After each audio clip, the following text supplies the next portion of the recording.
Dati, akala ko pag hinintay ko sila, sabay-sabay kaming aangat.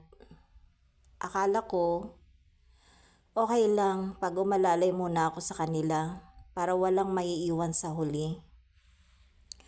Akala ko pag inalalayan ko muna sila, hindi ako magiging selfish kasi hindi ko sila iiwan sa ganong kalagayan na hindi pa nila kaya.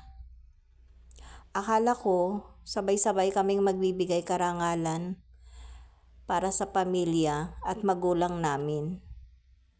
Akala ko lang pala ang lahat.